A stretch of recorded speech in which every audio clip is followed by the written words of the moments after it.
বাড়ির সব মেয়েরা যখন একসাথে হই তখন খুব আনন্দ করে সময়টা কাটাই। আর আজকে সবাই মিলে অনেক আনন্দ করলাম।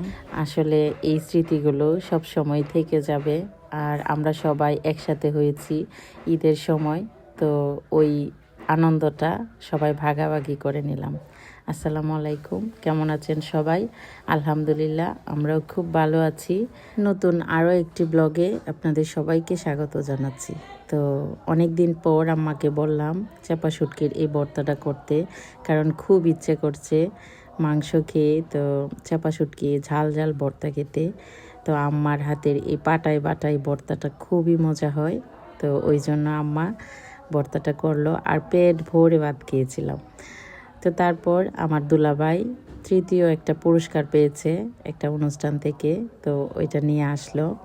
আর আলিফা তো ভেবেছে যে ওর কোনো গিফট হবে, তো আমরাও তো ভাবিনি ভিতরে কী আছে। তো এই তো খুলে দেখলাম ওইটা একটা রাইস কুকার ছিল। তো তখন আবার ওইটা দেখে আলিফার মনটা খুবই খারাপ হয়ে গেল, কারণ ও ভেবেছিল যে ওর জন্য কোনো গিফট নিয়ে আসছে, ছোট মানুষ। তো কিছু করার নেই। তো তারপর ওইটা ভিতর থেকে খুলে দেখলাম বেশ ভালো কোয়ালিটির ছিল রাইস কুকারটা। আমাদের অলরেডি আছে, বাট তারপরও গিফটের জিনিস অন্যরকম একটা আনন্দ কাজ করে। তো তারপর আলিফা বলতেছে যে ভিতরে কি আছে ওইটাও ও খুলে দেখবে, কারণ ও ভাবতেছে যে ভিতরে হয়তো ওর জন্য কিছু আছে, তো সবটাই খুলে দেখতেছে। তো পুরো ভিডিওটা দেখবেন, সাথেই থাকবেন, দেখতে থাকুন পুরো ভিডিওটা।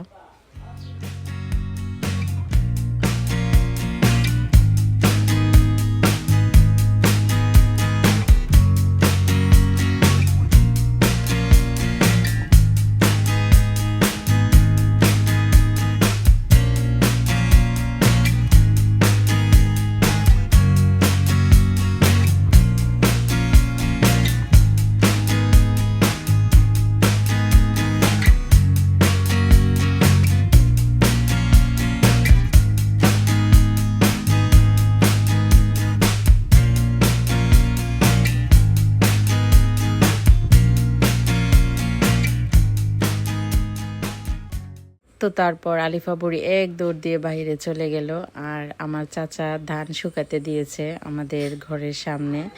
তো আলিফা বুড়ি এখানে গিয়ে ধান নিয়ে ও ওইভাবে করবে, মানে ও দেখেছে যে বড় মানুষেরা এইভাবে করে ধান নিয়ে, তো ও বলতেছে যে ওইভাবে করবে। তো ওর জন্য খুব সুন্দর একটা আমি ছোটো করে কুলা নিয়ে আসছিলাম, তো ওইটাতে ও খুব সুন্দর করে আবার এইভাবে করতেছে। তো ওর ভিডিওটা করে নিলাম। আর আমার ছোট্ট মেয়েটাও কিন্তু শিখে গেছে ধান কীভাবে শুকাতে হয়। তো এই যে দেখুন খুব সুন্দর করে ধানগুলো এইভাবে পায়ে মেলে দিচ্ছে। তো আপনারা কে কে ধানের কাজ করতে পারেন?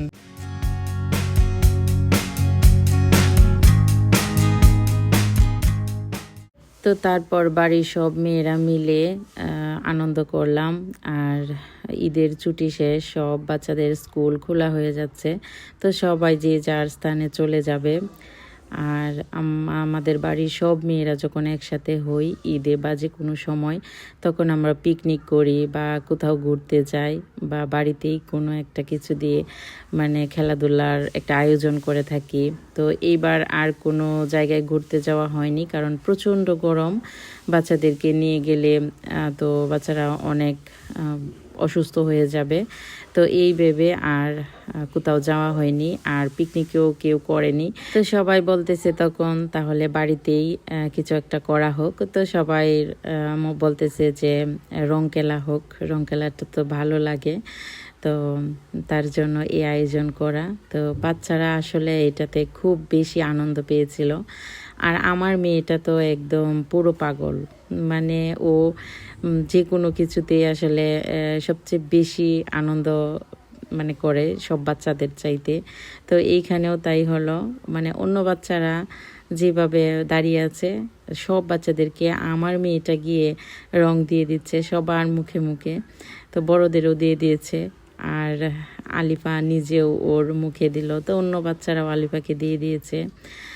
আর আলিফা সবচেয়ে বেশি মানে আনন্দ পেয়েছে, সবাই বলতেছে যে আলিফা সবচেয়ে বেশি আনন্দ করেছে। আর আলিফা একা থাকে তো তো তখন সব বাচ্চারা যখন একসাথে হয় তো ও আসলে মানে ওই সময় খাওয়াও ভুলে যায়, মানে খেতেও চায় না, সারাক্ষণ ছুটাছুটি করে।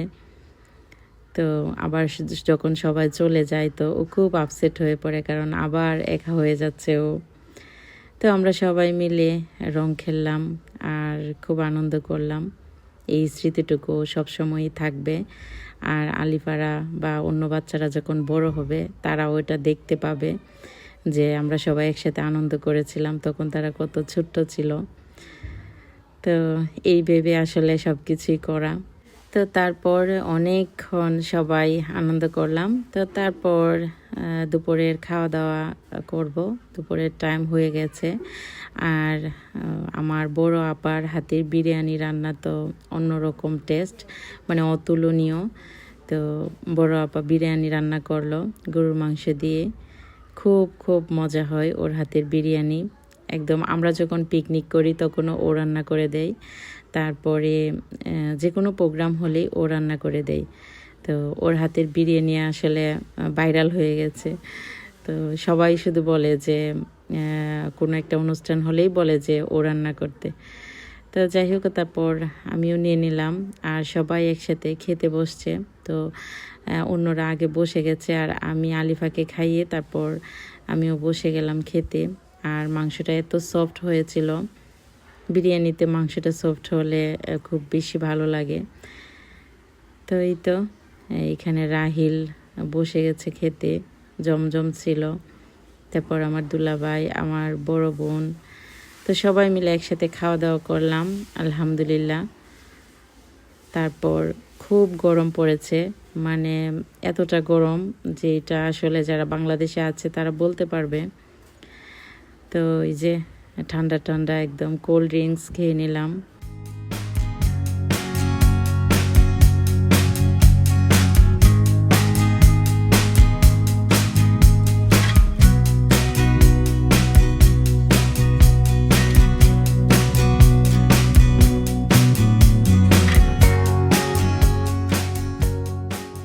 আর এইদিকে আলিফা বুড়ি খাওয়া দাওয়া শেষ করে ঘুমিয়ে পড়েছে। তো আমি ওকে মাথায় হাত বুলিয়ে দিচ্ছিলাম, সারাটা দিন কত দুষ্টুমি করে। তো ওর মুখে এখনও হালকাভাবে রং লেগে আছে, তো ওইটা হয়তো বা আস্তে আস্তে উঠে যাবে। তো তারপর ওর সাথে আমিও একটু ঘুমিয়েছিলাম, কারণ আলিফা দিনের বেলায় খুব কম ঘুমায়, তো তারপর আমারও আর ঘুমানো হয় না। তো ওর সাথে আমিও একটু ঘুমিয়ে নিলাম। আর ওর ঘুম তো বেশিক্ষণের না, তো কিছুক্ষণই ঘুমিয়েছিল, তারপর আবার উঠে গেছে। তা উঠে আবার দৌড় দিল আমার চাচাতো বোনের ছেলের সাথে খেলা করবে। তো এই যে দুইজন খুব সুন্দর খেলা করতেছে। আর ওয়ালিদ আর রাহিল এখনো ঘুমিয়ে আছে। ওয়ালিদ মাশাআল্লাহ অনেকক্ষণ ঘুমায়। তো যাই হোক, আজকের ভিডিওটা এই পর্যন্তই। আলিফার রং খেলা কেমন লাগলো আপনাদের কাছে অবশ্যই কমেন্ট করে জানাবেন।